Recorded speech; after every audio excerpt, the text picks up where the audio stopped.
Hola, esta es la segunda parte de una serie de videos que estamos realizando sobre el uso de RStudio. Como recordarán, estas clases están siendo impartidas por el maestro en ciencias Nihai Flores. Y recuerden, cualquier duda que tengan, me pueden contactar en mis redes sociales o por medio de este canal. Y espero les guste.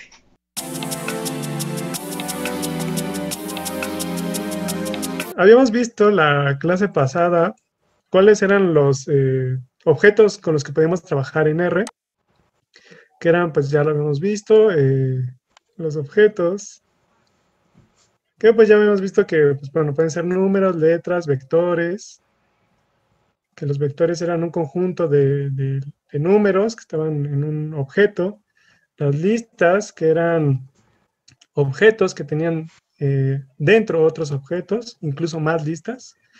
Las matrices y los marcos, que básicamente son tablas. La única diferencia entre una matriz y un marco es que, pues bueno, en los marcos puedes incluir no solo números, sino que además puedes incluir objetos que sean palabras. Entonces, con estos objetos, pues nosotros empezamos a trabajar, ya reconocimos que hay operadores, que los típicos, los aritméticos, más, menos, entre, por, y elevar a un número.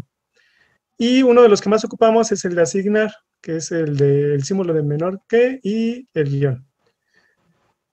Y pues bueno, ya también veíamos que teníamos funciones en R y es donde nos quedamos a aprender. Y lo que vamos a ver hoy, que es las funciones. Y vamos a, que estas las podemos reconocer porque tienen, un nombre, pongan ustedes log, y siempre nos va a pedir argumentos que van dentro de paréntesis. Entonces hoy vamos a ver sobre algunas funciones estadísticas, desde una prueba de T hasta modelos lineales generalizados. Y vamos a ver cuáles son los argumentos que nos piden en cada una de estas funciones para que pues, puedan correr o efectuarse o ejecutar los comandos. Y bueno, lo primero que tenemos que hacer, y es algo, bueno, en lo último que nos quedamos en la clase pasada, es cómo vamos a cargar nuestras bases de datos a R. Y bueno, ya ahorita también vamos a ver cómo vamos a guardar que obtengamos a través de estas funciones.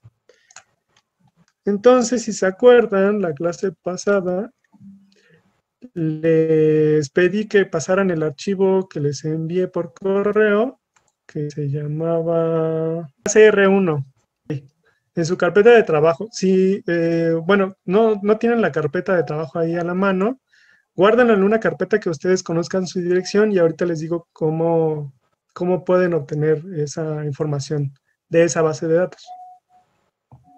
Entonces, vamos a empezar a cargar la base de datos. Para cargar la base de datos, tenemos que utilizar la función. Vamos a crear un objeto. Pónganle base 1 o el nombre que ustedes quieran.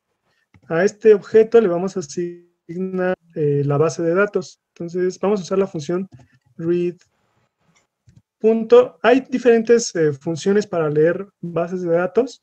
En nuestro caso, como vamos a estar trabajando con bases que son con terminación de .csv, o sea, archivos delimitados por comas, vamos a utilizar la función de .csv.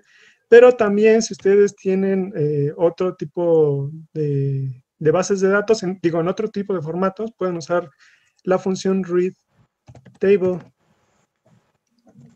Y bueno, ya ahí es lo mismo, nada más le cambian la terminación. Entonces va a ser la función .csv y le vamos a dar los argumentos. El primero que nos va a pedir va a ser el nombre del archivo. Entonces vámonos a donde tenemos la base de datos, o sea, el CSV. Vamos a copiar el nombre del archivo para no equivocarnos y lo vamos a pegar directamente en R. Vamos a decir coma. Ay, no es cierto. Me faltó. Igual de todas maneras tienen que poner el CSV. Aquí me faltaron las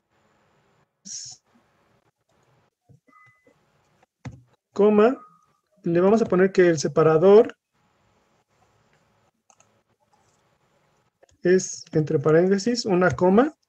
Si, por ejemplo, ustedes hubieran ocupado la función readTable y su archivo fuera un txt que está delimitado por espacios, entonces aquí en lugar de la coma le hubieran puesto, le hubieran dejado un espacio.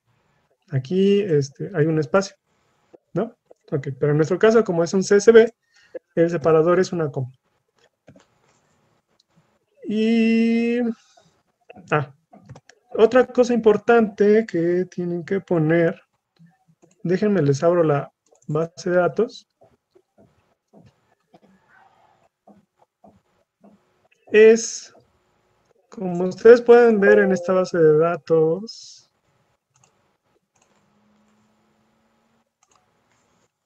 tenemos en la primera fila, tenemos los nombres de las columnas. Sitio, propágulos, distancia, río, origen río, logaritmo de propágulo y río.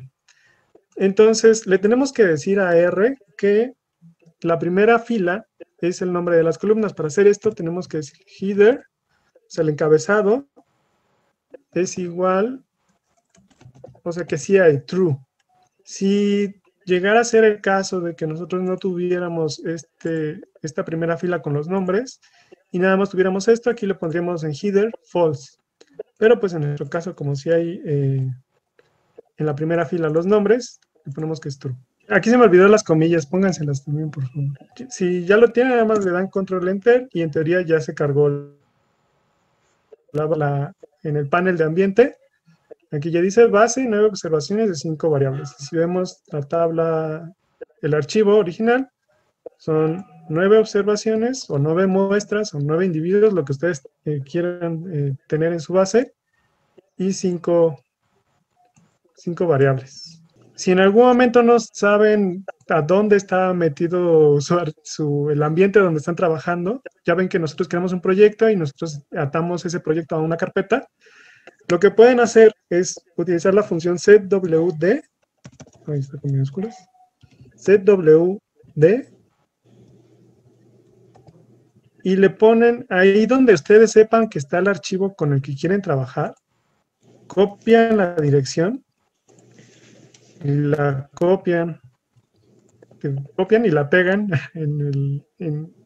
dentro de los argumentos que te va a pedir esta función. El punto es que igual les quería mostrar la función setwd. Si ustedes en algún momento no saben dónde está, ignoran esto que tenemos acá arriba, o simplemente quieren cambiar de carpeta, utilizan esta función setwd y esto lo que va a hacer es cambiar la dirección a la que está atada el proyecto, y ahora desde aquí va a empezar a jalar los archivos y a esta dirección, a esta nueva dirección que le están dando, es donde los va a guardar.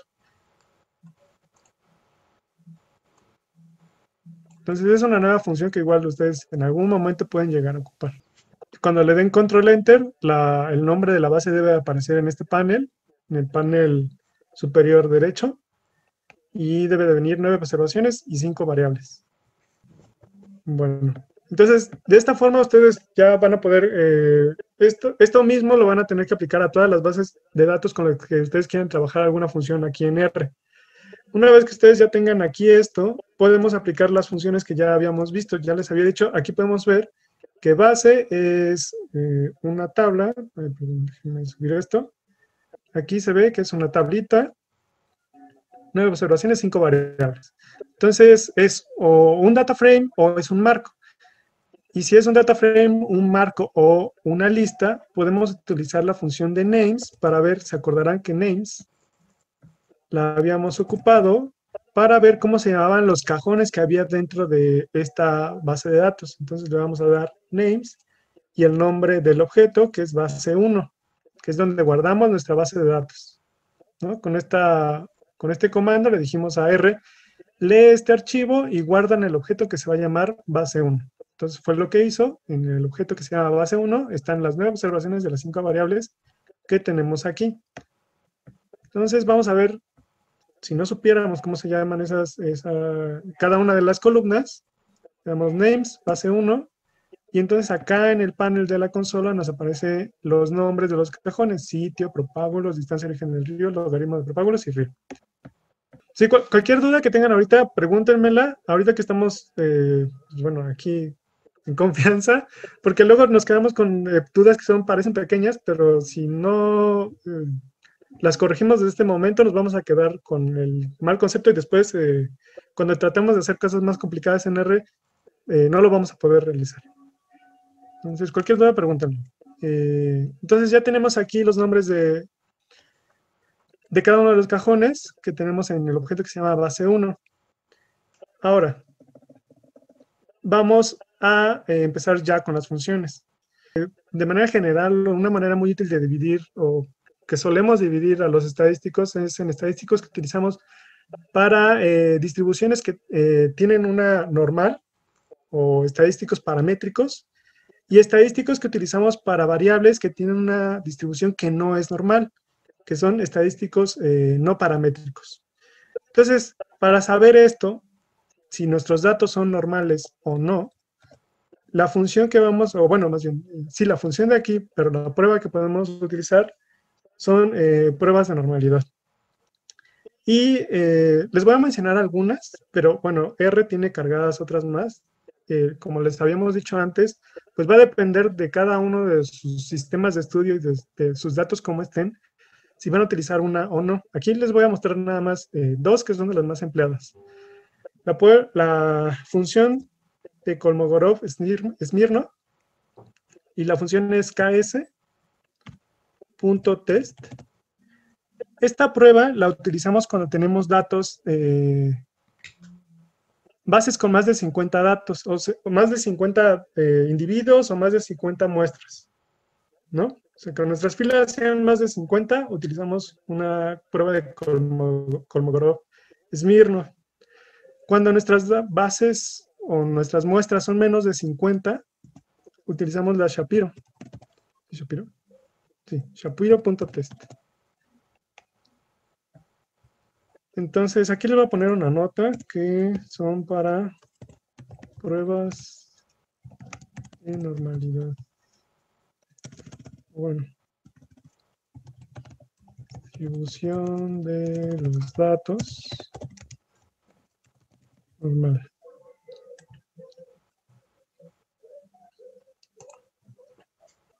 Entonces, podemos aplicar cualquiera de estas dos pruebas. Como ya lo habíamos visto en la base, nuestra base tiene variables.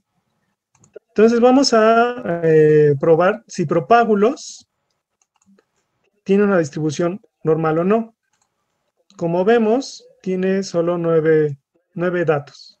Entonces, aplicamos la prueba de Shapiro. Los argumentos que nos va a pedir Shapiro son el nombre del objeto que nosotros queremos evaluar, donde están nuestros datos que nosotros queremos evaluar, que en este caso ya les había dicho que en la clase pasada, que nosotros podemos revisar cada uno de los cajones que están o ya sea en una matriz o en un marco o en una lista, si utilizamos este comando, el comando del signo de pesos.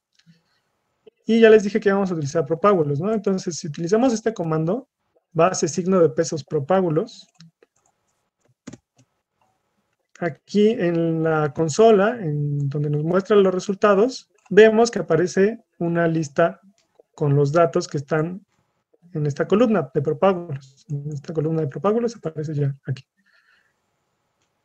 Entonces, si nosotros queremos probar si propágulos tiene una distribución normal o no, ponemos aquí base, el signo de pesos, propágulos.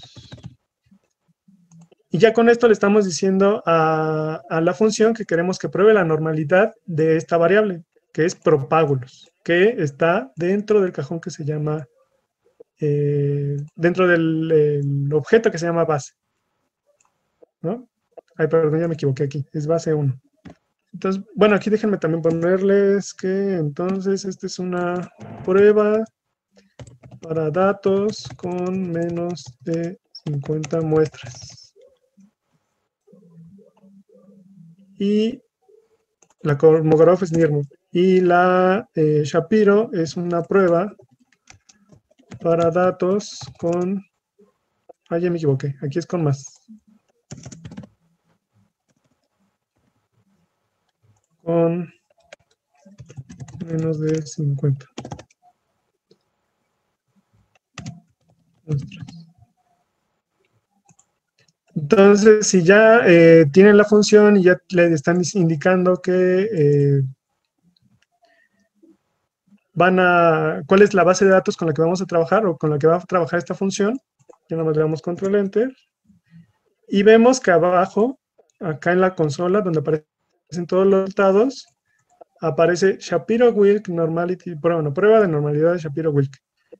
Datos, y aquí te dice, son estos, del objeto base 1, el cajón propábulos.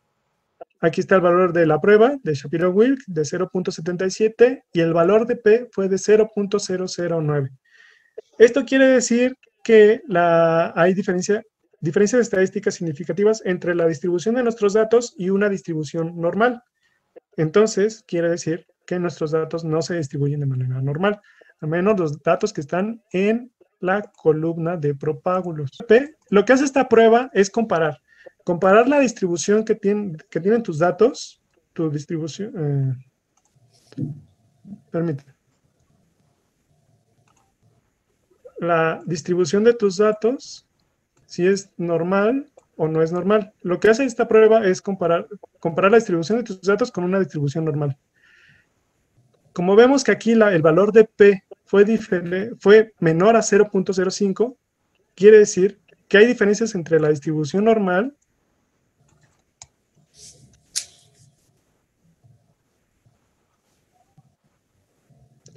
y la distribución de tus datos. Aquí no te dice cómo son tus datos, pero bueno, supongamos que tus datos se distribuyen de esta forma. Entonces, lo que hace esta prueba es comparar una distribución normal, hipotética, con la distribución de tus datos. Si la P de esta prueba, de la Shapiro-Wilk, es de menos de 0.05, quiere decir que hay diferencias entre la distribución normal hipotética y la distribución de tus datos. Y entonces, esta prueba, si la P es de menos de 0.05, nos dice que tus datos o nuestros datos no se distribuyeron de manera normal. Que entonces muchos de los estadísticos que te piden dentro de sus condiciones que tus datos tengan una distribución normal, que son conocidos de manera general como estadísticos paramétricos, no los vamos a poder ocupar. Y entonces vamos a tener que buscar otro tipo de estadísticos que no consideren este supuesto de la normalidad de tus datos, que son los estadísticos no paramétricos. En esta clase les voy a hablar tanto de los paramétricos, de los estadísticos paramétricos como los no paramétricos.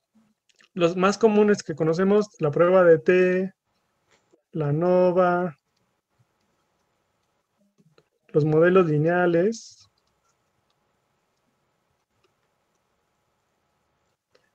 Todos estos nos piden dentro de los supuestos o condiciones para que nosotros los podamos aplicar que los datos se distribuyan de manera normal. Eso implicaría que entonces nosotros, si tenemos estos datos, los de base propágulos, no les podemos aplicar una prueba de T o una ANOVA o un modelo lineal.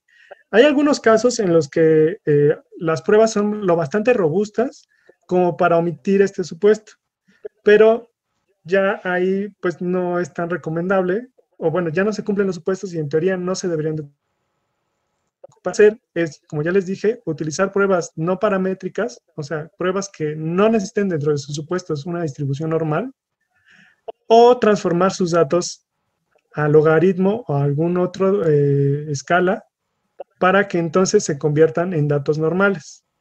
Y esto ahorita lo vamos a ver.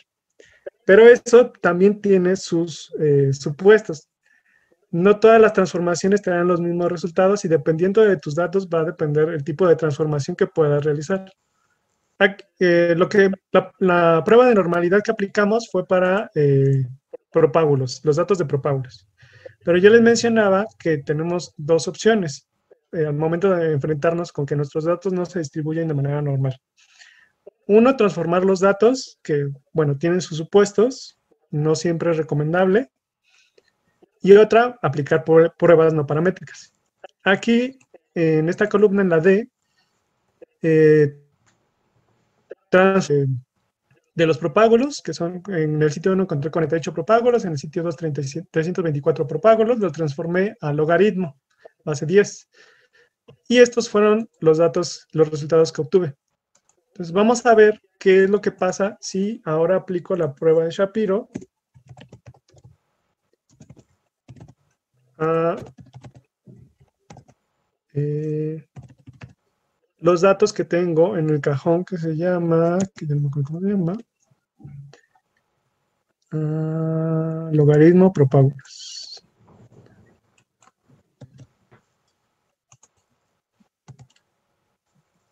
¿Me cierro esto?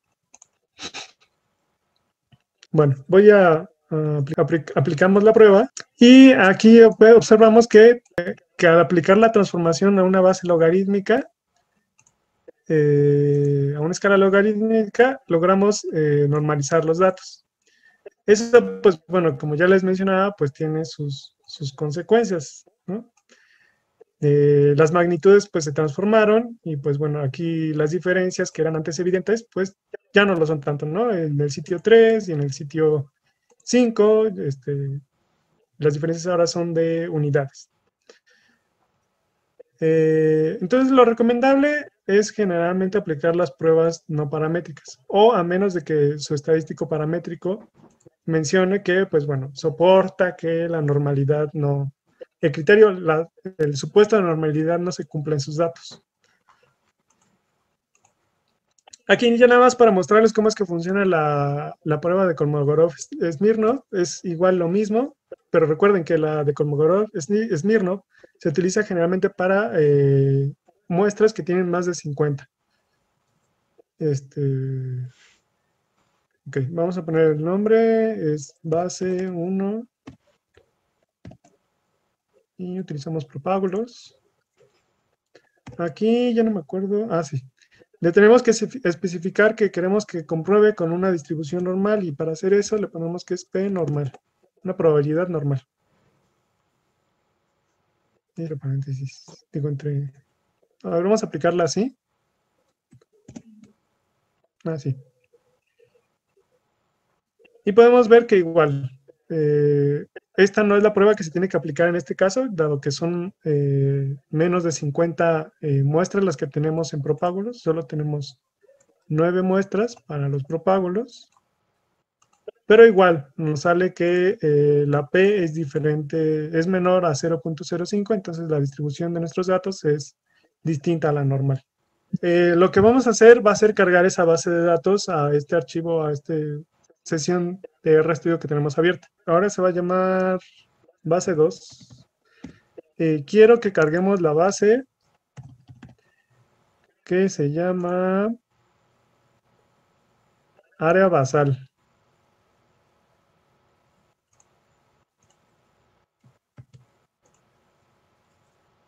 Y va a ser base 2. Muy bien.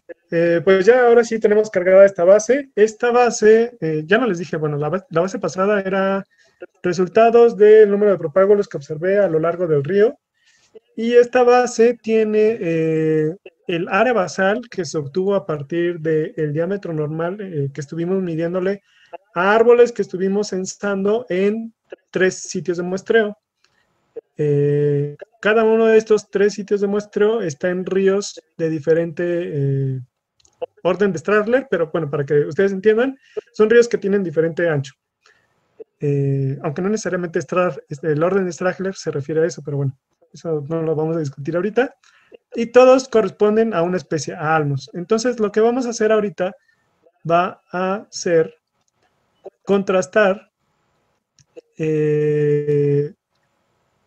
el área basal que observamos en cada uno de estos sitios. Es el sitio, sitios con un orden de río de 3. Acá está. Sitios con un orden de río de 4, o sea, más anchos que el 3, más grandes, más caudalosos, y sitios de orden de río 5. Entonces, para esto, bueno, esto primero vamos a aplicarlo para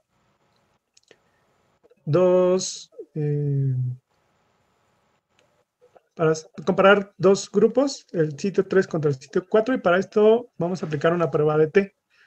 Recuerden que la prueba de T nos funciona para comparar las medias poblacionales de dos muestras, únicamente de dos, y se comparan las medias poblacionales. Entonces, para aplicar la t-test, bueno, la función para aplicar una prueba de T, aquí es t-test. Entonces, t-test no nos va, la función no nos va a aceptar el formato que tenemos en esta tabla, que es orden del río, luego área basal, y 4, y los datos. Lo que nos va a aceptar t-test es una lista, dos listas, o dos vectores. Un vector, vamos a ponerle B1, y otro vector B2. El vector B1 va a tener que contener los datos de una muestra y el vector y el objeto 2 los datos de otra muestra. Las dos muestras que nosotros vamos a querer comparar, que en este caso son el 3 y el 4.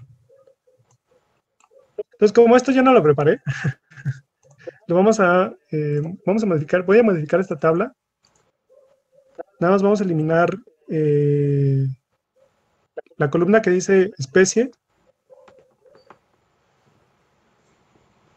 Vamos a seleccionar todos los datos del área basal que corresponden al orden del río 4.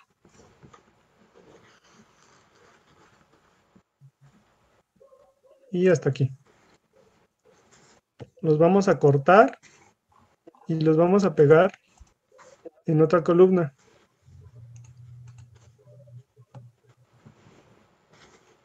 La columna B va a ser el área basal del sitio 3, del orden del río 3. Y la columna C va a ser el área basal del orden del río 4.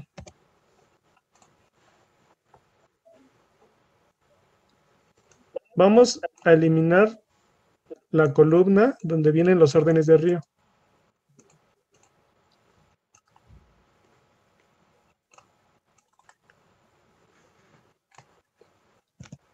Y vamos a eliminar también los datos sobrantes de los que correspondían al orden del río 5. En esta base, en esta nueva base, únicamente quiero dos columnas, la A y la B. La A que contenga el área basal 3, los datos del área basal del orden del río 3, y la B que contengan los datos del área basal del orden de los árboles que encontramos en el orden del río 4. Pónganle área basal 1 o otro nombre, nada más que con que identifique que es otro archivo, que no sea el mismo que el área basal, porque el archivo área basal lo vamos a volver a ocupar. Entonces, pónganle otro nombre.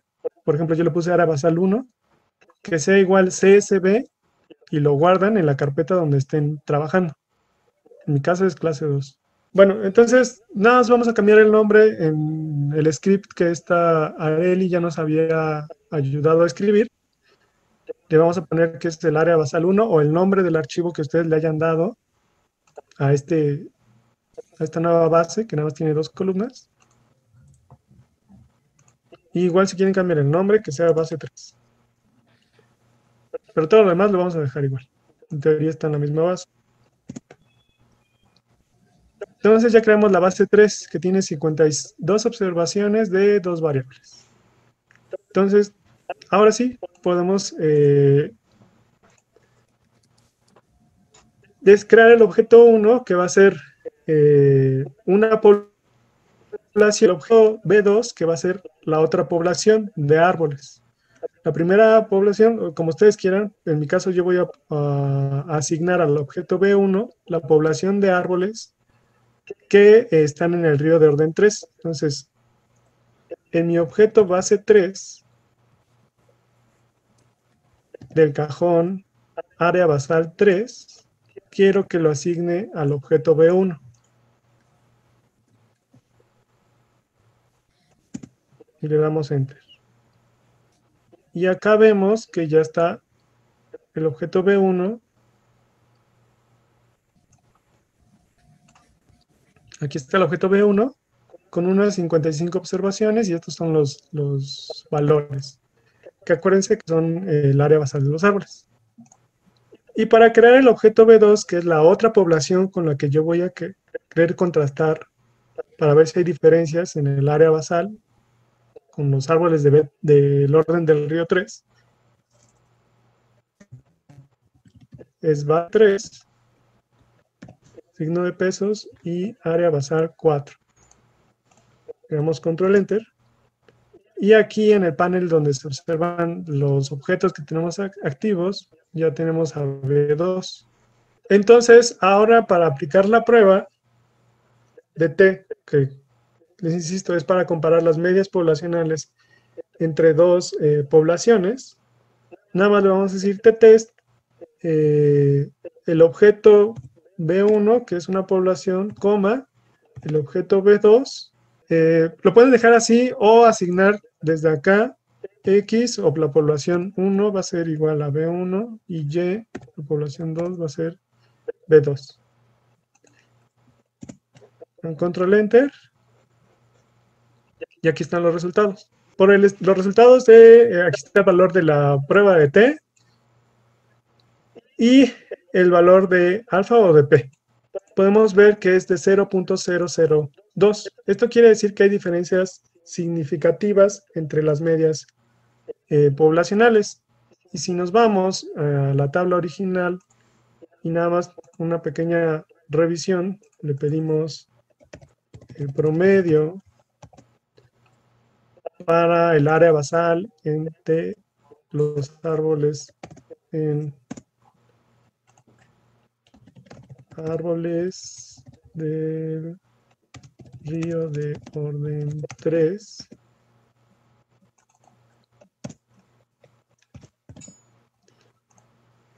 Y hacemos lo mismo para los árboles del río de orden 4.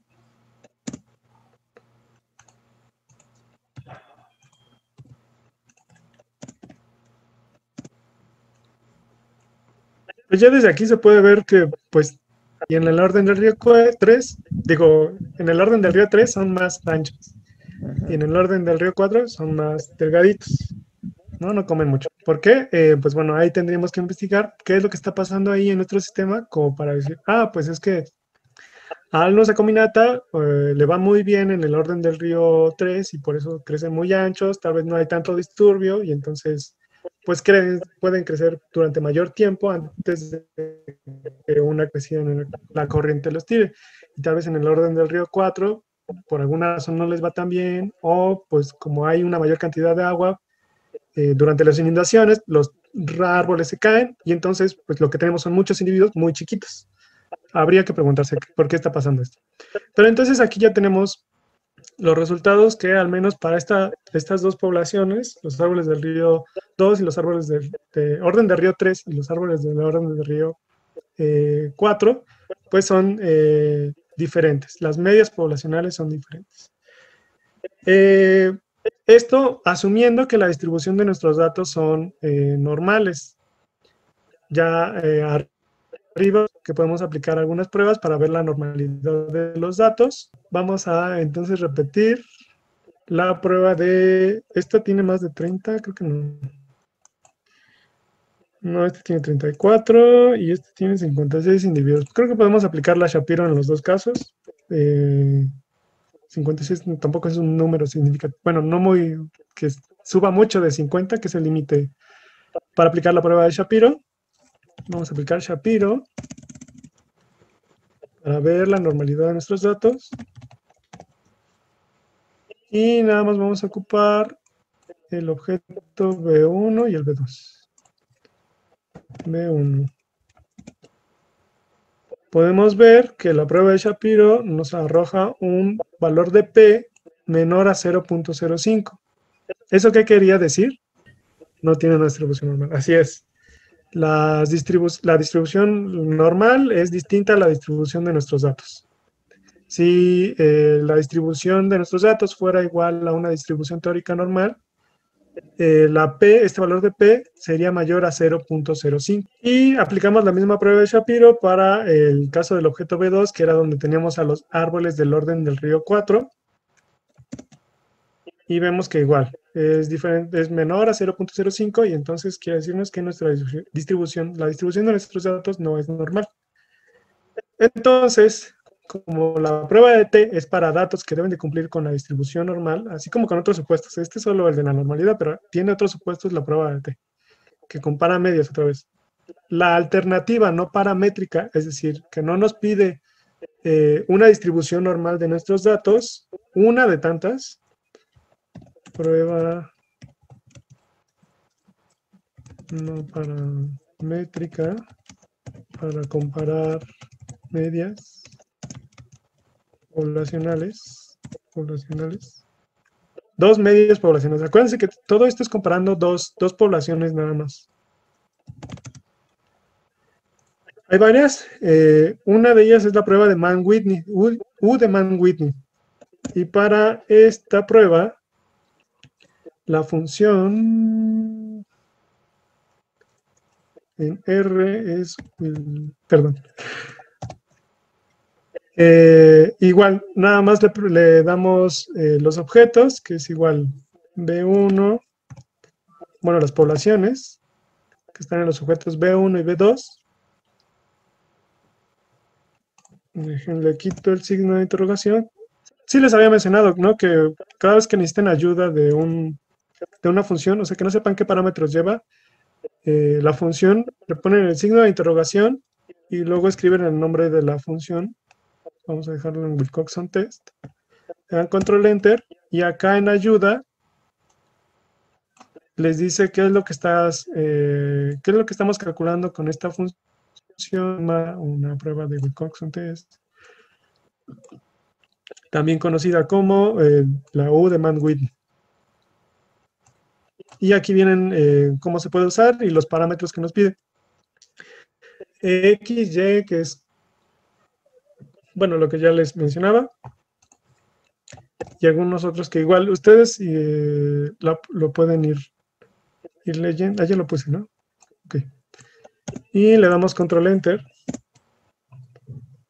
Y vemos que de todas maneras, el valor de P de la prueba de Mann-Whitney es menor a 0.05. Esto quiere decir que las medias poblacionales son distintas. Entonces, esta prueba ya nos comprueba lo que ya estábamos viendo en la prueba de T, que hay diferencias en las medias de el área basal de los árboles de orden de río 3 y con los árboles del orden de río 4. Pero ¿qué pasa si tenemos la información y nosotros queremos saber si hay diferencias entre más de dos poblaciones? En este caso, la base original tenía la población de los árboles de río 3, datos de la población de los árboles de río 4 y datos de las poblaciones de los árboles de río 5. Entonces, igual esto se los debieron de haber explicado en algún momento. Podríamos hacer pruebas pareadas de T, de 3 contra el 4 y de la población 3 contra la población 5. Sin embargo, si hacemos esto, aumentábamos el error. Y entonces lo recomendable era aplicar, en lugar de hacer pruebas pareadas, una prueba que te permitiera comparar medias poblacionales al mismo tiempo entre distintas poblaciones, de más de dos poblaciones. Entonces, para esto podemos aplicar una ANOVA. ANOVA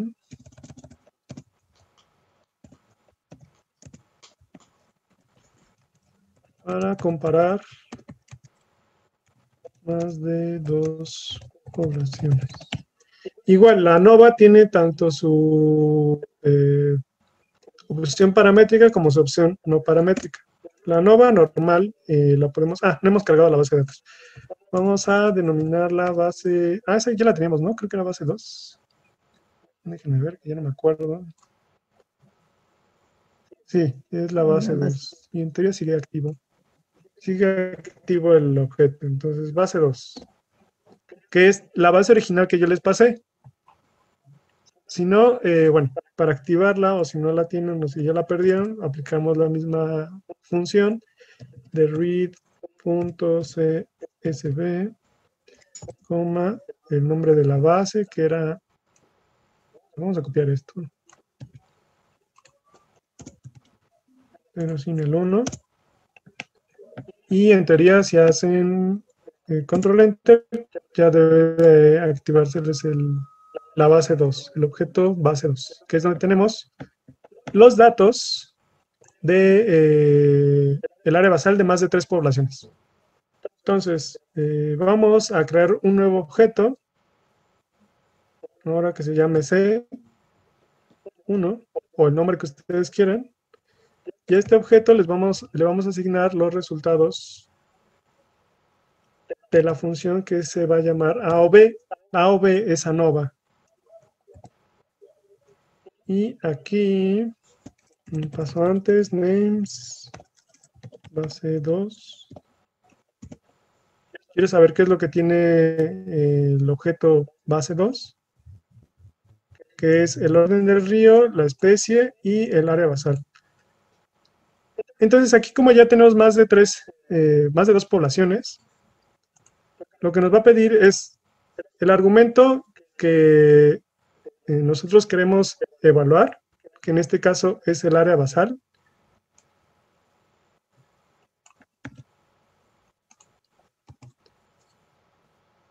Y vamos a utilizar un nuevo operador que no habíamos visto hasta el momento, que es este como guioncito ondulado. Este guión quiere decir que el área basal está en función de, y el siguiente argumento que le vamos a dar es la variable que está creando los grupos, que en nuestro caso es el orden del río. Tenemos una población de orden del río 3, otra población de orden del río 4 y una última población de orden del río 5. Entonces, le vamos a decir que orden del río es el que va a estar agrupando, creando los grupos del área basal.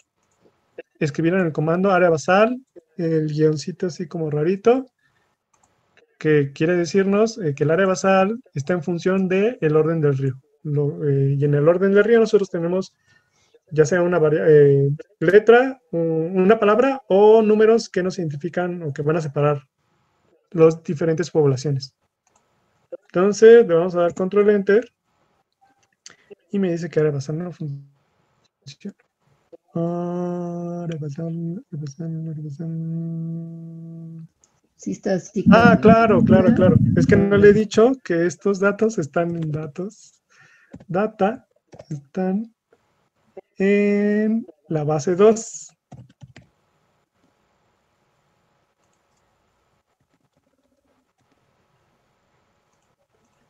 O la otra que podemos hacer es separar igual, como le hicimos acá arriba, en la prueba de T, separar que un objeto sea orden del río, otro objeto sea área basal, y ahora sí ya ponerle aquí el nombre del objeto y el otro el nombre del objeto. Pero como ahorita no estamos haciendo eso, ahí se me pasó, perdón. Estoy tomando directamente los nombres de los cajones. Tengo que decirle dónde están esos cajones. Entonces le digo data, el mueble se llama base 2. Y en el mueble base 2 tienes que encontrar estos cajones que llaman área basal y orden del río. Y ahora sí, control enter y otra vez me dio mal. Bueno, dice que hay. Ahí está, perdón, le puse unas comillas de más. Hasta ahorita no nos ha dado ningún resultado.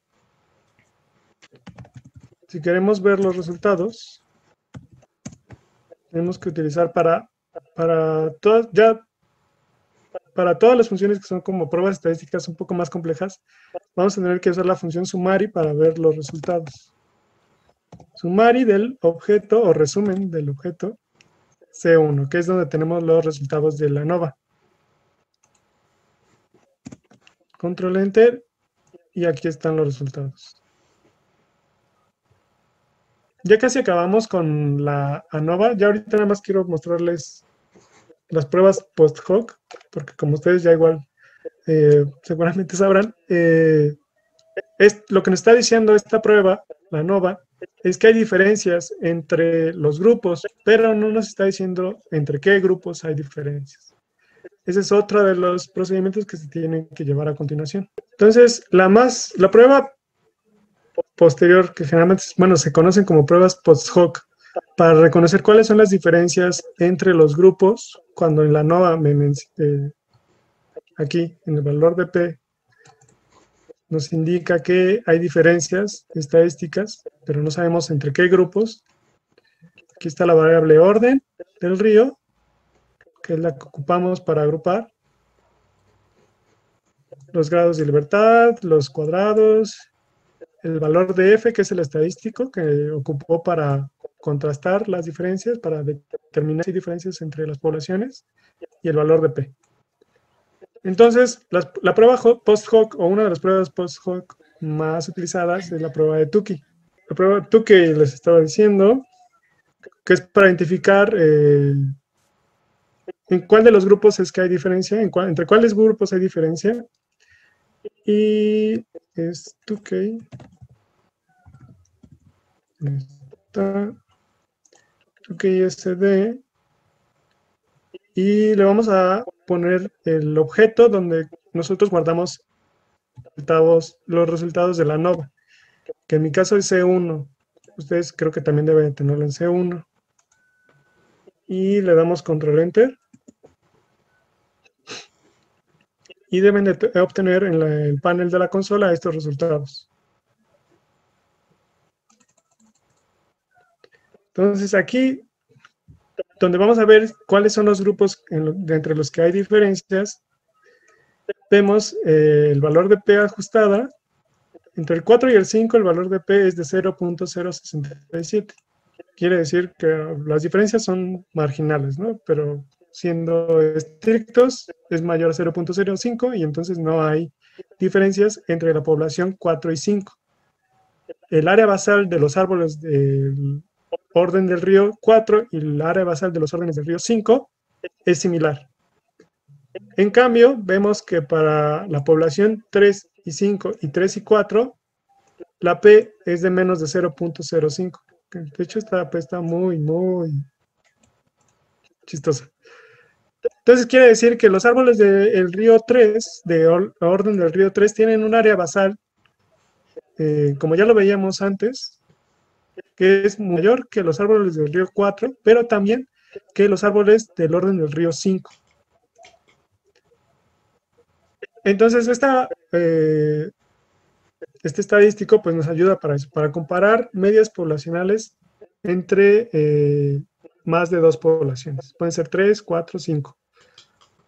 No sé cuál es el límite, de hecho, ahorita de las medias, entre cuántas poblaciones puedes comparar. Ya lo siguiente va a ser la correlación, los modelos lineales.